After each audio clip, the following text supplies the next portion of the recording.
Malu sih kalau ngelihat foto-foto saya dulu jualan, karena dulu pergi sendiri kan, kalau misalkan ada pesanan di Lombok Tengah, wedding gitu, sushi untuk wedding, saya siapin sendiri, saya pergi sendiri gitu. Saya di rumah kan pakai daster jualannya ya, fotolah itu, terus ketemu. terus saya upload di sosial media, itu jadi FYP di TikTok. Ditipu karyawan, itu udah beberapa kali. Pernah mengalami. Dari mulai yang dulu sibuk banget dagang, sekarang sibuk banget manage bisnisnya gimana tetap jalan walaupun sayanya lagi nggak ada atau sayanya lagi nggak di sini gitu. Karena sebanyak apapun penjualan yang kita dapat, kalau kita nggak bisa manage-nya, percuma.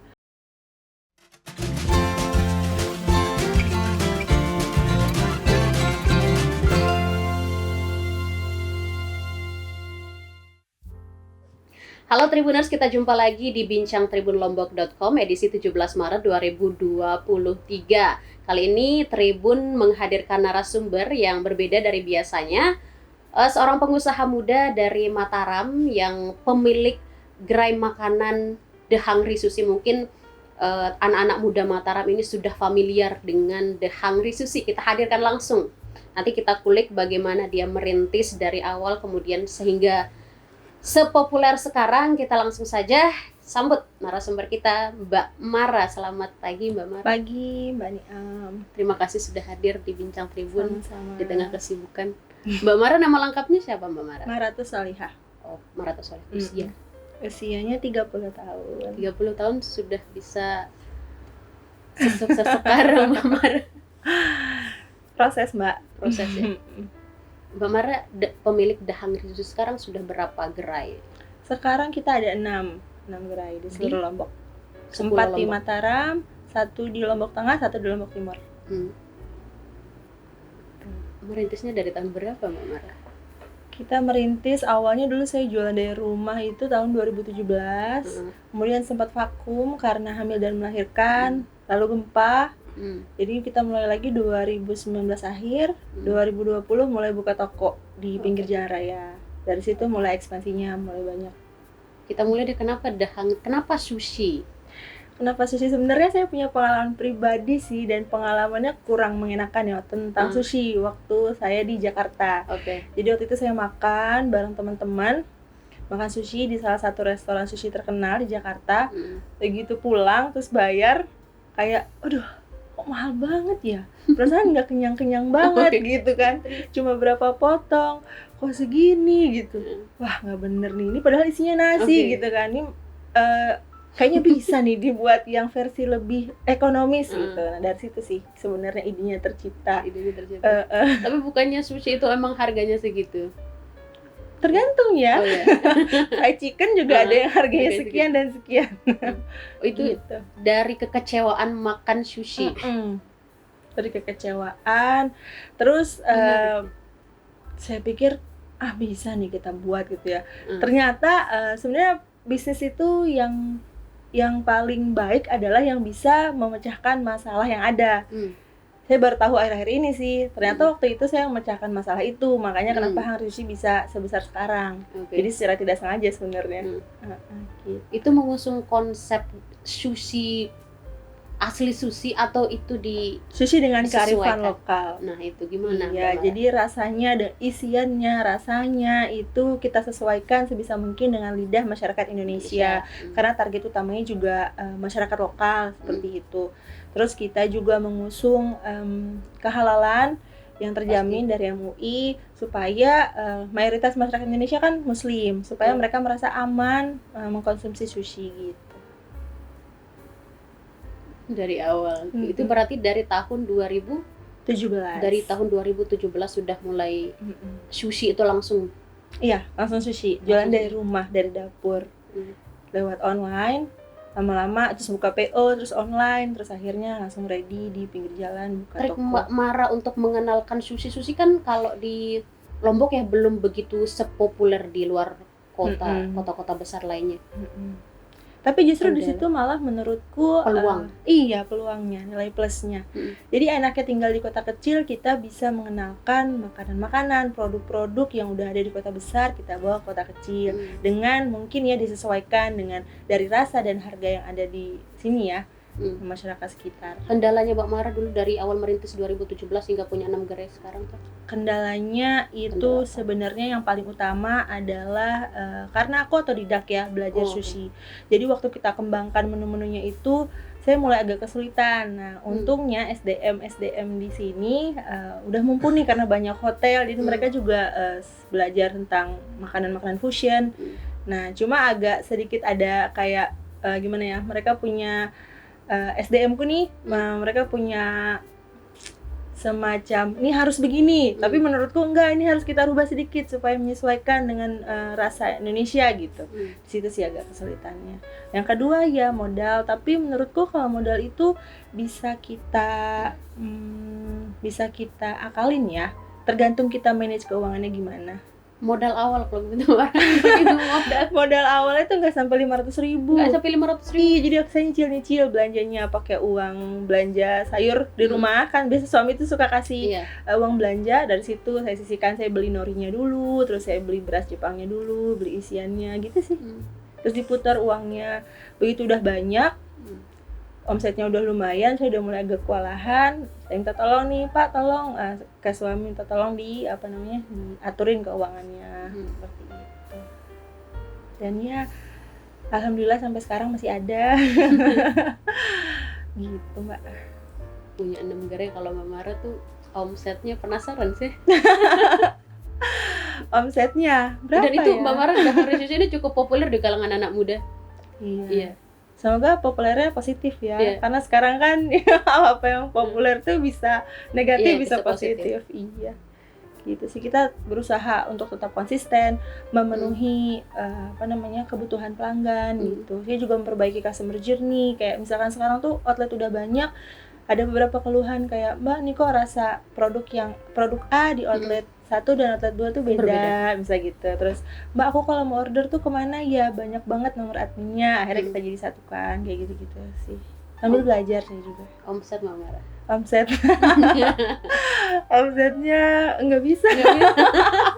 Kalau gitu dari omset dari yang Mbak Mara sudah bisa beli apa gitu? Saya belum beli apa-apa karena kebanyakan dijadikan toko lagi. Iya, dibalikin jadi modal lagi. Oke, gitu. Paling cuma ada mobil pribadi, itu juga beli second, terus mobil operasional 1, udah itu. Iya. Mbak Mara tidak punya keinginan untuk membeli apa gitu?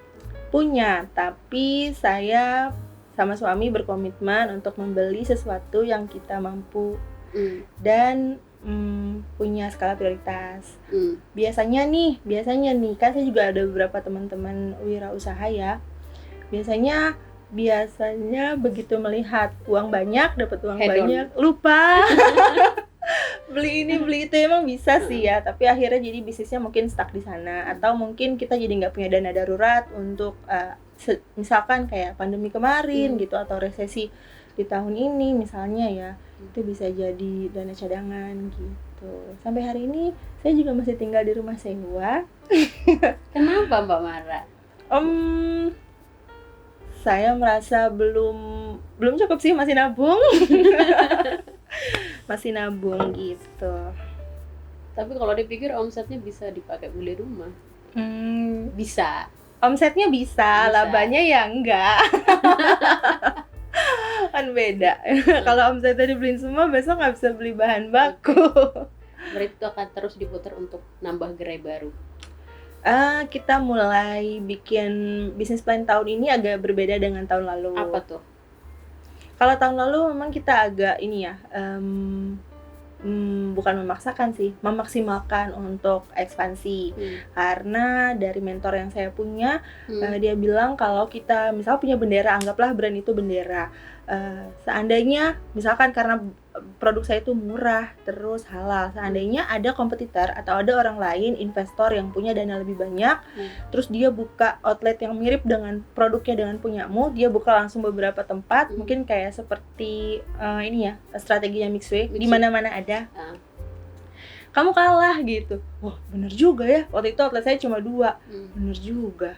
Terus sushi udah mulai agak ada muncul 1, 2. Nanti kalau mereka tiba-tiba di mana-mana nangis aku ya. Akhirnya kita mulai sih akhirnya dari situ kelihatan tuh impactnya. Oh jadi kayaknya mungkin 50-70% orang yang saya temui tahu Hungry Sushi di Mataram gitu sih, alhamdulillah. Nah tahun ini kita mulai mau mencoba buka di luar Pulau Lombok. Di mana? Di mananya antara ke timur atau ke barat? Di mana? Di Bima. Di Bima. Iya, di Bima rencananya. Apa yang membuat Mbak Mara memutuskan untuk di Bima? Mungkin dari sisi demografis di Bima itu kota kecil mirip dengan Mataram, sehingga harapan saya ya bisa 11-12 kesuksesannya dengan Mataram. Yang kedua, yang saya tahu juga di sana mungkin apa ya, daya beli masyarakatnya cukup tinggi gitu. Jadi saya mau coba di sana sih. Mulai tahun ini Mbak Mara mulai. Ya insya Allah. Mbak Mara ada kepikiran nggak buat membuat produk makanan baru gitu selain dari sushi? Banget. Tapi menurut saya itu adalah godaan. Jadi gini, kalau kita punya bisnis itu harus betul-betul diasuh dulu, dibangun sampai dia matang, sampai dia udah bisa jalan mandiri, baru kita bisa buka bisnis yang lain. Tapi kalau ini belum bisa jalan otomatis, belum bisa autopilot terus kita tinggalin, nanti yang ada kanan kiri malah nggak dapat gitu. Saya masih mikir-mikir sih. Tapi ada keinginan untuk itu? Ada keinginan untuk punya produk yang bisa dikirim ke seluruh Indonesia, kan ke seluruh dunia ya. Kalau sushi kan makanan basah, makanan yang harus langsung dikonsumsi. Dan itu nggak bisa dikirim keluar kota gitu. Mbak Mara ini vibe-nya positif sekali kalau saya lihat. Nah, masa? Enggak sih, tapi aku galak kalau sama anak-anak. Tergantung. Oke. Kesibukannya Mbak Mara sehari-hari selain sebagai mengurus The Hungry Sushi? Sebagai ibu. Sebagai ibu dari 2 anak. Anak saya yang pertama ke SD kelas 5, yang kedua masih playgroup. Jadi ya antar jemput sekolah seperti ibu-ibu lain. Sebagai ibu rumah tangga. Basic pendidikannya Mbak Mara? Saya pesantren sampai usia 18 tahun. Oke. Terus sempat kuliah ambil komunikasi, tapi nggak selesai. Pernah juga kuliah ambil jurusan tarbiyah atau pendidikan, juga sama nggak selesai. Karena apa? Ngurus Hungry? Karena saya tidak bisa mengalahkan diri sendiri. Saya udah coba menyalahkan misalkan keadaan, orang tua, ternyata tidak. Sepertinya masalahnya saya waktu itu. Gitu. Tapi nggak tahu ya. Saya senang aja sih sama kehidupan yang sekarang. Nggak ada masalah dengan itu? Iya, nggak ada masalah dengan itu. Mungkin saya nggak ditakdirkan selesai sekolah karena saya harus punya bisnis, mungkin. Gitu sih. Mbak Mara sudah menemukan jawabannya. Sudah jawab sendiri. Mungkin. Iya. Strategi mungkin Mbak Mara bisa dibagikan ke teman-teman di luar sana, wirausaha juga. Step-step membangun dari awal, dari modal 500.000 kemudian sebesar sekarang. Yang pertama, kita harus peka dengan keadaan sekitar. Biasanya orang cuma mau orang mau jualan produk yang dia mau jual atau yang dia merasa dia jago di situ, berdasarkan passion, tapi tidak melihat kebutuhannya masyarakat. Sehingga sebagus apapun produknya, ya orang nggak butuh, nggak bakal dibeli. Seperti itu. Terus yang kedua, konsisten menjaga keuangan bisnis. Karena sebanyak apapun penjualan yang kita dapat, kalau kita nggak bisa manage-nya, percuma. Kayak orang tua saya juga dulu pedagang, punya toko kelontong, tapi karena mungkin ya waktu itu mereka menjalankan secara konvensional dan nggak konsisten juga bikin laporan keuangan, manage uangnya, akhirnya lama-lama labanya menyusut, terus modalnya juga berkurang, akhirnya lama-lama tutup gitu sih. Itu sih yang menjadi tantangan business owner ya. Gitu. Dan jangan lupa untuk terus berinovasi, karena zaman terus berkembang, kita juga harus relevan sama keadaan gitu. Mbak Mara pernah merasa kayak mau putus asa di tengah jalan, aduh gimana nih? Sering banget. Terus gimana? Apa pegangannya buat dia harus jalan? Justru itu kalau kita bangun bisnis harus punya partner. Dalam hal ini partner saya suami. Kita sama-sama bukan background bisnis ya, nggak punya pendidikan bisnis juga. Tapi kita tahu ini adalah ladang kita bersama. Kalau yang satu lagi down, yang satu harus nyemangatin gitu. Misalnya kayak kita sering banget sih ketemu dengan masalah yang belum pernah kita tahu nih. Gimana sih jalan keluarnya gitu. Kadang cukup kita berhenti sejenak, terus introspeksi diri, nanti ketemu deh ininya apa namanya jalan keluarnya. Atau bisa juga sharing, ketemu dengan sesama pengusaha, sesama wirausaha, kita ngobrol-ngobrol. Barangkali masalah yang sedang kita alami sudah dialami oleh mereka duluan, jadi kita bisa tahu gitu. Jadi nggak perlu keluar rugi lebih banyak mungkin ya. Nggak perlu kesulitan, jalan mana sih yang harus ditempuh, yang kanan atau yang kiri gitu. Gitu sih. Mara ada keinginan untuk lanjut pendidikan? Iya, mau banget. Mau banget, tapi sayangnya kata suami buat apa? Kenapa harus buat apa? Mungkin gak tahu, mungkin aku udah usia masih masih 30 tahun. 30. Mau sih, doain ya, aku mau banget karena sebenarnya saya mau jadi role model yang baik buat anak-anak. Betul. Iya, yang paling penting itu. Nanti kalau mereka tahu ya gitulah. Membanggakan anak-anak itu luar biasa sekali. Betul. Melihat mereka tumbuh. Setiap bulan beda bahasanya yang dia pakai gitu. Ada kata-kata yang baru gitu sih. Anak-anaknya Mbak Mara tuh ada ketertarikan nggak juga dengan yang kuliner? Kecil? Yang kecil ini dia suka ke sana. Dia suka hangri sushi, aku suka hangri sushi. Kakaknya tuh mungkin malu kali ya. Kakaknya belum, yang adiknya malah. Kemarin kita tunggu kalau Mbak Mara sudah berpendidikan. Lanjut pendidikan. Iya, oke. Amin. Keren sekali Mbak Mara. Sama. Tidak ada basic bisnis, kemudian bisa mengelola bisnis. Kita tuh sering bukan berkaca ya. Mbak Mara punya komunitas. Saya ikut komunitas. Saya ikut komunitas Lombok Communipreneur Club. Di sana semua perempuan-perempuan pengusaha di Mataram. Sering ada kelas sharing, sering ada kegiatan-kegiatan yang nge-upgrade kita sebagai pengusaha gitu. Dulu juga awal-awalnya saya 2019 mereka mulai, itu saya langsung ikut. Gitu sih, karena di sini saya pendatang, jadi waktu itu nggak ada teman. Pendatang, Mbak? Iya. Asli mana? Aslinya dari Tangerang Selatan. Oke. Iya, terus nggak ada teman nih, gimana gitu ya. Saya mau berteman aja sih. Nah di sana kalau ketemu, begitu ketemu kirain kita bakal sharing, ternyata kita malah jualan. Saya jualan, dia jualan. Gitu, tapi ya seru sih. Jadi melihat teman-teman tumbuh sama-sama gitu. Konsep gerai Dahangri Sushi, boleh Mbak Mara bagikan? Iya, itu modern Japanese. Jadi karena emang kita juga nggak Jepang-Jepang banget rasanya. Jepang yang kelokalan. Iya, jadi kita bawa ke modern Japanese gitu. Karyawannya kenapa? Berapa orang? Oh, kirain. Karyawannya mungkin sekarang berapa ya? Lebih dari 30 karyawan. Yang sekarang di 6 gerai. Iya. Karyawan juga jadi salah satu aset tantangan. Iya. Gitu ya, karena saya juga pernah jadi pegawai, jadi saya tahu gimana sih rasanya jadi pegawai kalau lingkungan kerja gimana gitu. Itu sih ya, banyak dramanya juga. Pernah kepikiran nggak Mbak Mara untuk jadi pengusaha seperti sekarang dari kecil? Cita-citanya dulu mungkin nggak ada. Dulu cita-citanya apa? Cita-citanya mau jadi guru. Bukan cita-cita sih, sebenarnya didorong sama orang tua jadi ustazah.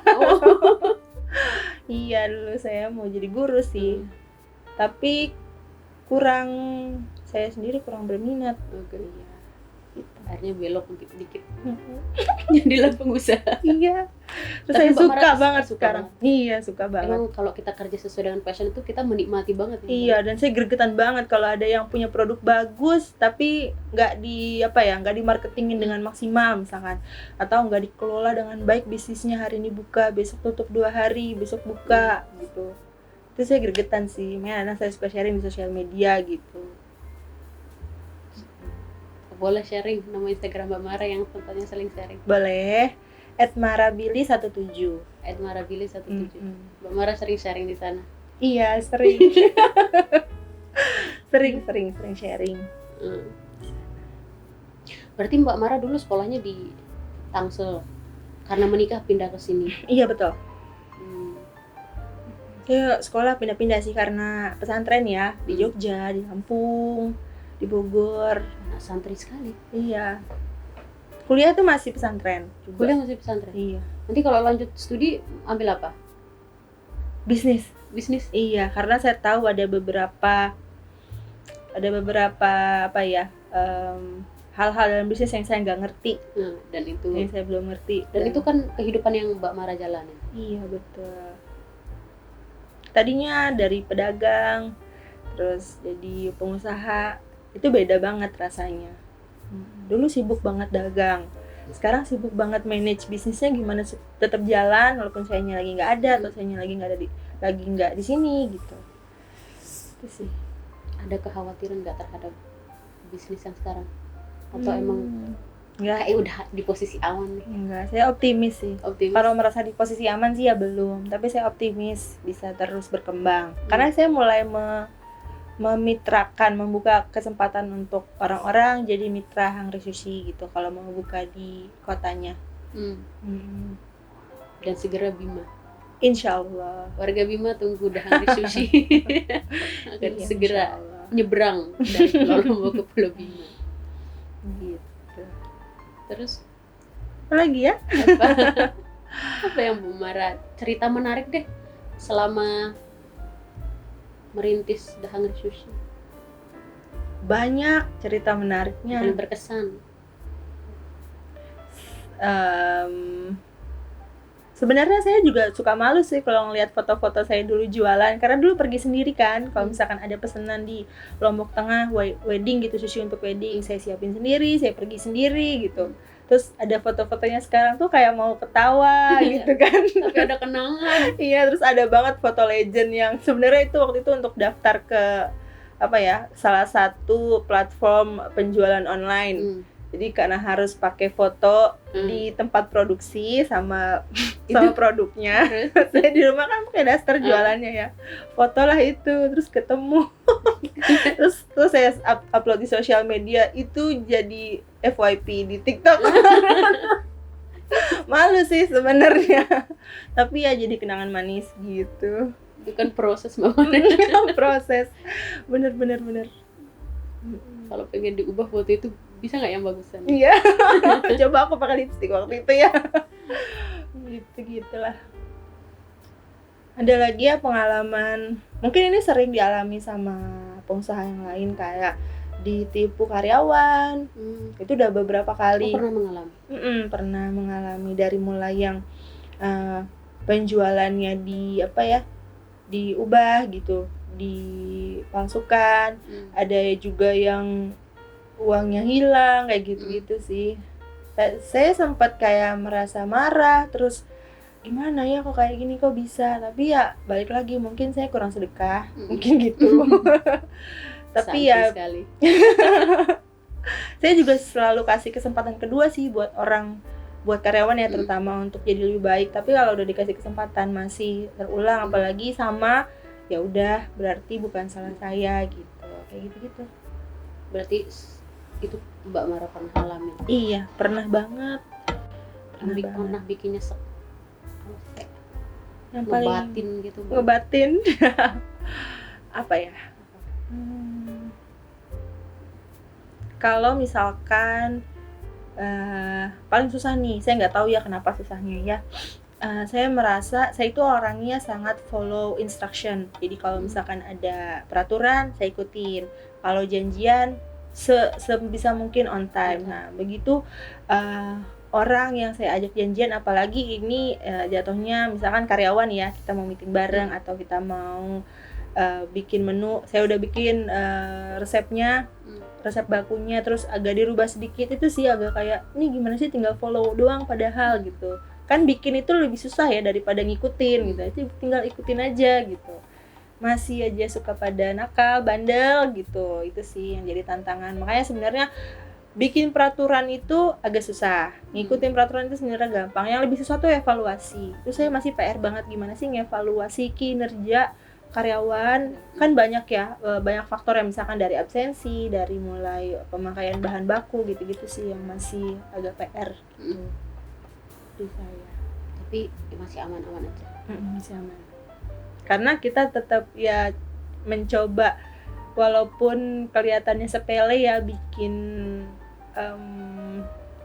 kelihatannya sih mungkin buat teman-teman wirausaha yang baru merintis itu gak penting ya, kayak misalkan ngitungin pemakaian bahan baku sebulan, terus ngitungin inventory kayak gitu.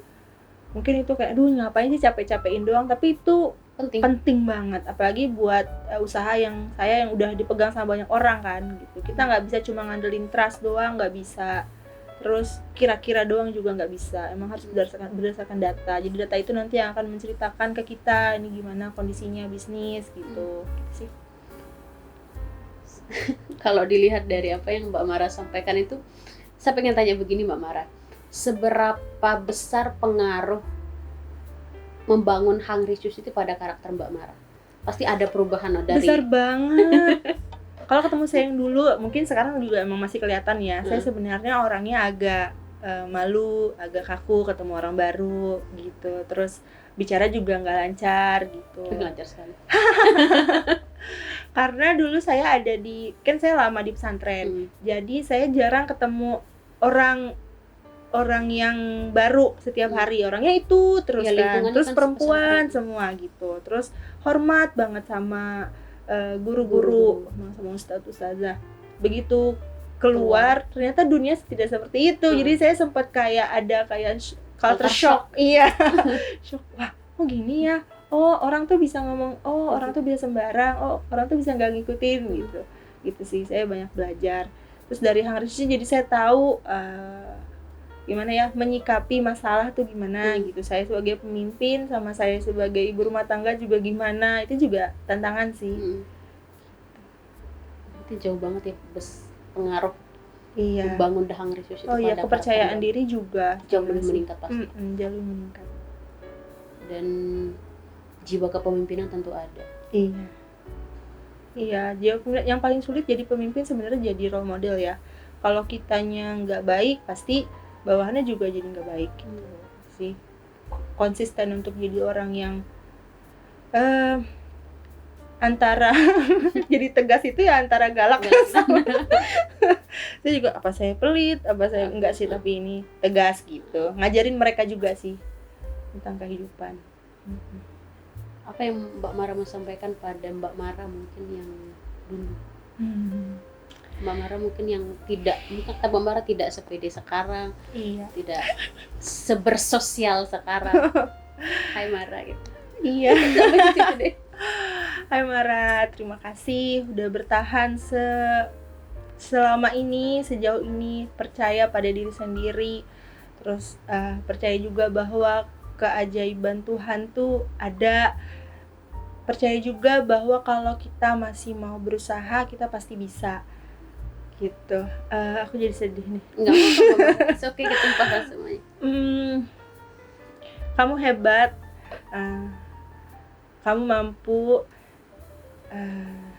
Insya Allah kita sama-sama Mara yang dulu dan sekarang bisa bermanfaat untuk diri sendiri dan orang-orang di sekitar.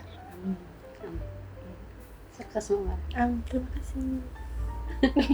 Luar biasa. Keren Mama. Support, seberapa besar support keluarga, orang-orang sekitar, teman-teman Mbak Mara terhadap The Hungry Shoes sehingga besar seperti sekarang? Kalau dari keluarga sebetulnya bukan yang nggak support ya. Keluargaku itu anggapnya hal kecil dulu karena emang udah biasa jualan. Paling jualan aja gitu. Tapi yang saya nggak sangka ternyata respon masyarakat yang bikin saya semangat. Iya, gitu. Suami juga, dia terus, saya sempat bilang gini, namanya kok aneh ya, The Hungry Sushi, aku mau ganti. Nggak usah gitu, logonya kok aneh ya, nggak usah, kita tetap aja. Itu gini. siapa dari The Hungry Sushi, itu dari ide siapa? Ide saya, suami, sama ada waktu itu brand creator. Ya, kita kenalan, disatuin. Jadi ada beberapa pilihan nama gitu. Terus waktu itu juga sebenarnya saya belum hamil anak kedua, tapi keluar logo anaknya gendut gitu. Nah, maksudnya logonya tuh gendut. Jadi begitu lahir disangkanya itu anak, padahal enggak, logonya lahir duluan baru anaknya gitu. Itu sih. Kenapa ada Hungry Sushi? Hungry Sushi. Iya, Hungry Sushi. Mungkin ada filosofinya nggak? Nggak ada. Ada penyataan ide tuh. Itu karena cuma ada, karena apa ya? Karena karakternya itu gendut, jadi suka makan. Makanya ada hungry jadi. Iya, saya juga berharapnya orang suka makan sushi. Iya, gitu aja. Berarti dulu ini bukan apa ya? Biasanya kan pengusaha itu disupport orang tua, begitu dari modal dan segala macamnya. Berarti Mbak Mara itu dulu benar-benar sendiri dan suami. Membangun itu dari 500.000 dari sekarang. Iya. Setelah Mbak Mara sekarang, respon keluarga, setelah Mbak Mara bisa membuktikan bahwa Mbak Mara bisa mengelola The Hungry Sushi, itu respon keluarga apa? Atau biasa aja? Saya juga merasa aneh ya. Kok sekarang kalau saya datang kayak bukan baik-baik banget, kayak aneh gitu, kayak lebih sungkan. Padahal saya juga bingung kenapa ya. Oh mungkin ini karena Hungry Sushi. Saya cuma mikir begitu. Tapi saya sendiri malah jadi nggak nyaman sih. Saya maunya merasa dianggap ya sama, ya kamu keponakan, ya kakak, sepupu gitu, ya gitu-gitu sih. Saya maunya. Pokoknya Hungry Sushi itu merubah hidup saya. Saya juga masih beradaptasi di Hungry Sushi. Ya, saya punya kesimpulan di kepala saya kenapa The Hungry Sushi bisa sukses. Kenapa Mbak? Nanti dari belakang layar. Iya gitu. Itu. Terakhir deh Mbak Mara, apa yang mau disampaikan kepada partner terbaik, suami dan anak-anak? Dan Hungry Sushi mau dibawa kemana nih ke depan? Untuk Mas Billy, untuk kakak Ayah, adik Baim, terima kasih atas supportnya selama ini buat Mama, sehingga kita bisa ada di sini sekarang. Ada di sini. Iya, sehingga Hungry Sushi bisa sebesar ini. Mama tahu banyak pengorbanan yang mungkin kalian harus rasakan selama membangun Hungry Sushi, tapi semoga kerja keras ini, pengorbanan ini berbuah manis di kemudian hari. Amin. Hungry Sushi mau dibawa kemana? Hungry Sushi mau dibawa ke luar negeri sih kalau bisa. Dunia. Ya paling nggak di Asia aja. Jangan paling nggak dong. Harus. Iya. Udah selesai Mama? Udah. Terima kasih. Sangat menginspirasi Mbak Mara. Terima kasih sudah hadir. Sama-sama. Di Tribun nanti kita bincang lagi. Kalau sudah di Bima boleh kita bincang Mbak Mara? Boleh. Mungkin ada kendala yang dihadapi ketika membangun gerai di Bima. Udah agak kelihatan sih di kendalanya karena Selong tuh jadi trial kan. Bolak-balik logistiknya lumayan kayak gitu-gitu. Bima apalagi. Ini deh Mbak Mara, gerainya ada di mana saja? Ada di Lotim juga? Ada, yang pertama ada di Pagutan, terus di Cakra Negara di Arena Buah, yang ketiga di Lombok Epicentrum Mall lantai dasar, terus yang keempat di mana? Praya. Di Praya. Yang kelima di Rembiga, yang keenam di Selong Lombok Timur. Oke. Jangan lupa mampir anak-anak muda. Iya. Menikmati sushi dengan rasa kearifan lokal. Betul. Ada ininya, ada tagline-nya nggak? The Hungry Sushi. Semua bisa makan sushi. Semua bisa makan sushi. Iya. Oke, kita ngadep kamera tuh gimana sih? The Hungry Sushi, semua bisa makan sushi. Iya, gitu. Boleh. Di kamera mana? Oh, situ. Oke. Oke, Mama apa sih? The Hungry Sushi. The Hungry Sushi. Semua bisa makan sushi. Oke, Tribuners, ini akhir dari bincang kami bersama Mbak Mara, pengusaha sukses, pengusaha muda, pemilik The Hungry Sushi. Nanti kita berbincang lagi. Terima kasih Mbak Mara. Sama-sama. Saya Lailatul Niam, pemandu acara hari ini, dan Mara Tusalihah. Sampai jumpa. Terima kasih sudah nonton. Jangan lupa like, subscribe, dan share ya.